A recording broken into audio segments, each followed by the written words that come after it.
ating number 16. O, ayan ang ating panimulang tanong. Okay? So, sige.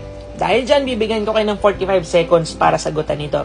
And after 45 seconds, sagutan natin. Okay? So, your 45 seconds starts now.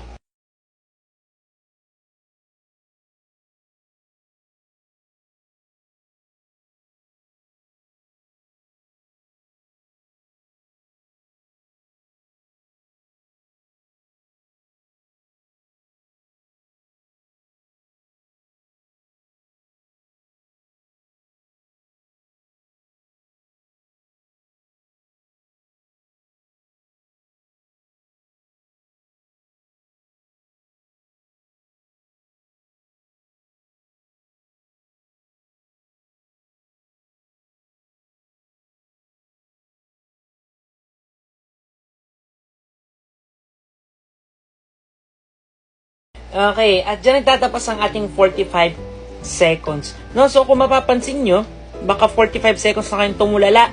Okay? So, kasi parang medyo unclear sa inyo kung ano ibig sabihin ng problem na ito. Okay? So, ang tawag dito sa problem na to, number 16, is arithmetic sequence. Diniscuss natin yan sa ating mga previous videos natin at kung paano yan sagutan efficiently.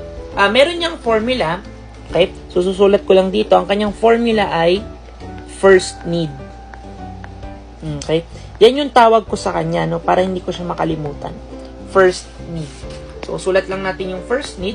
So, pag sinabing first, edi first. Okay? Tas need naman, N-I-D. O yan, need. Okay?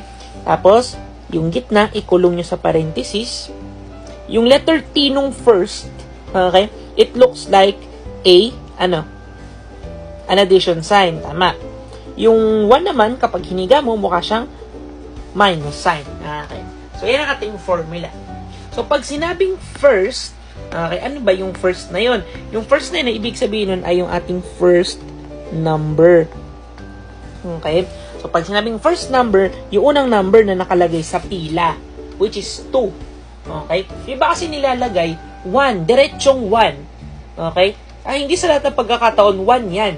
Kasi, kung sino yung nauuna sa pila, yun yung number na isusulat mo. Minsan 3 yan, minsan 4, minsan 5, minsan 8. Basta kung sino yung nauuna sa pila, yun ang ilalagay mo sa first number. Hindi yan palaging 1. Okay?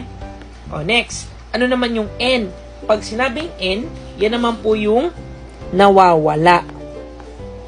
Okay? Saan anong nawawala? O dito sa number 16, pang ilan yung nawawala or pang